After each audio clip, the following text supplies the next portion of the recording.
L'Union européenne et ses alliés doivent trouver des solutions pratiques pour fournir à l'Ukraine des garanties de sécurité. C'est ce qu'a déclaré mardi le président du Conseil européen, Antonio Costa.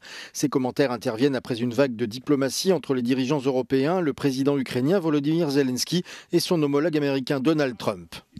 Now is the time to accelerate our practical work to put in place a guarantee similar to NATO's Article 5 with continued United States engagement. The coalition of willing should remain closely involved in this process. The Ukrainian armed forces will be the first line of defense. That is why we must enhance, reinforce and unblock our military support to Ukraine. Les dirigeants européens ont fait preuve d'un optimisme prudent à l'égard des efforts déployés par les États-Unis pour parvenir à un accord de paix, mais ils ont réitéré leurs inquiétudes quant à la capacité de l'Europe à faire confiance au président Vladimir Poutine. Les dirigeants du Danemark et de la Finlande ont déclaré ce mardi que le dirigeant russe devait montrer qu'il était sérieux au sujet d'un accord de paix. De son côté, Donald Trump s'est engagé à fournir des garanties de sécurité à l'Ukraine, tout en excluant l'envoi de troupes américaines et sans préciser la nature du soutien après-guerre. Londres a indiqué qu'une force de sécurité menée par le Royaume-Uni et la France pourrait déployer des troupes alliées dans les zones sans contact. L'adhésion de l'Ukraine à l'Union européenne est aussi envisagée comme garantie de sécurité, mais reste bloquée par le Premier ministre hongrois Viktor Orban. En tout cas, malgré les efforts diplomatiques pour mettre fin à la guerre, la Russie a poursuivi ses frappes sur l'Ukraine dans la nuit de lundi à mardi avec une vague d'attaques de missiles et de drones.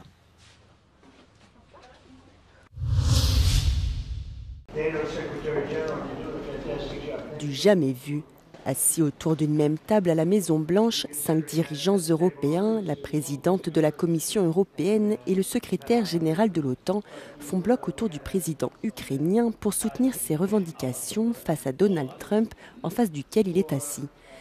L'UE est de retour à la table des négociations sur un possible accord de paix entre l'Ukraine et la Russie, selon cet expert. I dare say that the EU is back, but now we must stay firm and show determination. And that also means the willingness to accept risk, especially by giving a security guarantee to Ukraine with boots on the ground. La priorité des Européens était de pousser pour que des garanties de sécurité à Kiev fassent partie intégrante de tout futur possible accord de paix pour protéger l'Ukraine d'une nouvelle attaque russe dans le futur. Dans un revirement de situation, le président américain a laissé entendre pour la première fois que les États-Unis pourraient fournir à l'Ukraine des garanties de sécurité. Trump said this time that Europeans have to deliver a security guarantee coordinated by the United States. That's already a change of view because initially he says this was our job and the US or NATO would not be involved. So there is evolution there in the good sense, but still it's very short on detail. Reste encore à se mettre d'accord sur quelles garanties les États-Unis et l'UE seraient prêts à fournir à l'Ukraine. La meilleure serait celle qui se rapproche le plus de l'article 5 du traité de l'OTAN, selon ce chercheur. A security guarantee means that I promise to go to war if your security is threatened. Everything less than that is support, but it's not a security guarantee. The best way to make that credible is by pre-deploying troops in Ukraine after a ceasefire or a peace agreement. Volodymyr Zelensky a déclaré que les alliés occidentaux formaliseraient des garanties de sécurité pour l'Ukraine d'ici une dizaine de jours. Lors de son précédent passage à la Maison-Blanche en février dernier, Volodymyr Zelensky avait été pris à partie par un journaliste proche du courant MAGA pour avoir refusé de porter un costume. Il avait également reçu des réflexions de la part de J.D. Vance et de Donald Trump lui-même. Mais ce lundi, pour une nouvelle réunion avec le président états-unien, Volodymyr Zelensky a finalement revêtu un costume entièrement noir. De quoi susciter quelques rires, notamment de la part du journaliste qui l'avait attaqué 6 mois plus tôt. President Zelensky, you look fabulous in that suit. I said the same thing. Yeah, you look good. I said the same thing. Yeah, looks good. I said to the one that attacked you last time. See, now he's I remember that. Yeah, I apologize to you. You look wonderful. No, my first question for you, President Zelensky. In the same suit. You see, I changed, you are not. Depuis le début de la guerre en Ukraine, Volodymyr Zelensky arbore son emblématique tenue de style militaire en signe de solidarité avec ses troupes qui luttent sur le terrain. Les habitants de Kiev ont retenu leur souffle en suivant de près, avec l'espoir mais aussi avec une certaine circonspection, la rencontre entre le président ukrainien Volodymyr Zelensky, le leader américain Donald Trump et les dirigeants européens.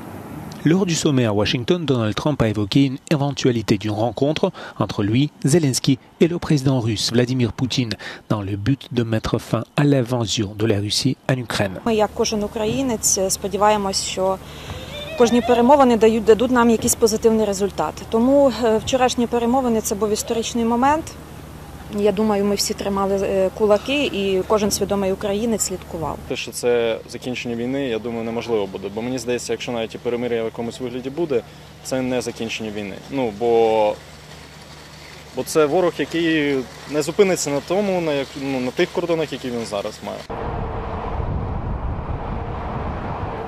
Après la conclusion des réunions à Washington, Trump a téléphoné à Poutine pour initier les préparatifs pour un tel sommet tripartite. Les habitants de Moscou voient la récente vague d'initiatives diplomatiques avec un certain scepticisme, tout en espérant un retour à la normale en cas d'accord de paix.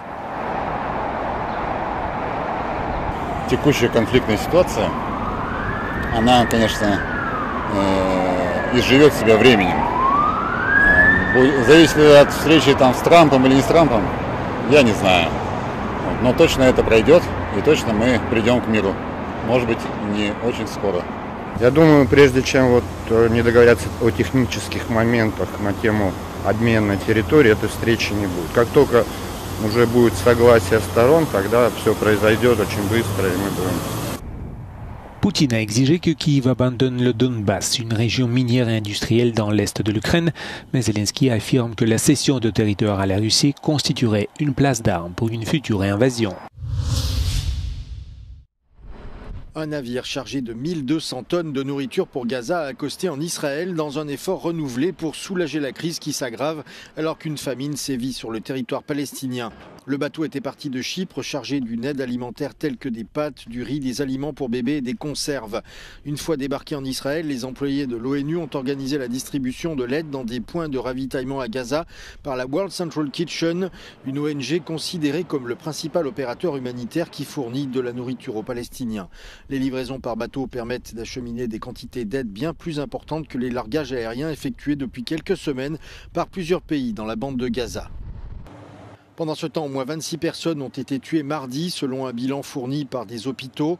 Parmi elles, au moins 8 personnes ont été tuées lors d'attaques israéliennes contre des tentes abritant des personnes déplacées à Khan Younes et 4 autres lors d'une attaque contre une tente à Deir al-Bala. Ces décès surviennent le lendemain du jour où le Hamas a déclaré avoir accepté la dernière proposition de cessez-le-feu à Gaza. Les responsables israéliens n'ont pas encore réagi. Selon l'ONU, un nombre record de 383 travailleurs humanitaires ont été tués dans le monde en 2024, dont près de la moitié à Gaza. Et les chiffres de cette année ne montrent aucun signe d'inversion de la tendance à la hausse, a déclaré le Bureau de la coordination des affaires humanitaires de l'ONU. 265 travailleurs humanitaires ont été tués en 2025, toujours selon l'ONU. L'une des attaques les plus meurtrières de l'année a eu lieu le 23 mars dernier à Rafah, au sud de Gaza, lorsque Tsahal a tué 15 médecins et secouristes. L'armée israélienne a depuis mené une enquête interne et conclu à plusieurs défaillances professionnelles et à des ruptures de protocole, notamment. Un procureur indépendant poursuit toujours cette enquête. Le glacier italien Ventina, situé en Lombardie, a tellement fondu en raison du réchauffement climatique que les géologues ont désormais décidé de le mesurer à distance. Le service glaciologique va utiliser des drones pour mesurer le recul annuel du glacier et suivre son évolution. Équipés de caméras haute résolution et parfois de lasers, ils génèrent des modèles 3D très précis de la surface. Les géologues qui mesurent le glacier sur place estiment qu'il est beaucoup trop dangereux de s'y rendre. Les simples piquets disposés sur le glacier pour mesurer son recul sont désormais ensevelis sous des éboulements et des débris de roches, ce qui rend le terrain impraticable. Le glacier recule régulièrement, il a perdu 1,7 km depuis que les glaciologues ont commencé à le mesurer en 1895. Selon les experts, sa fonte s'est accélérée ces dernières années. Il a perdu environ 430 mètres au cours de la dernière décennie, dont près de la moitié depuis 2021. Les glaciers italiens qui se trouvent principalement dans le nord du pays, le long des Alpes et des Dolomites, n'ont cessé de reculer en raison des chutes de neige insuffisantes en hiver et d'étés chauds records. Le service de Lombardie indique que les Alpes représentent un point chaud du climat, enregistrant des augmentations de température 2 fois supérieures à la moyenne mondiale depuis l'ère pré-industrielle, ce qui a entraîné une perte de plus de 60% du volume des glaciers alpins. Les procureurs norvégiens ont inculpé le fils aîné de la princesse héritière Mette-Marit, Marius Borg-Øyby, 28 ans, pour 4 viols commis sur des femmes endormies lors des 7 dernières années. Cela constitue une nouvelle étape du pire scandale à avoir frappé la famille royale.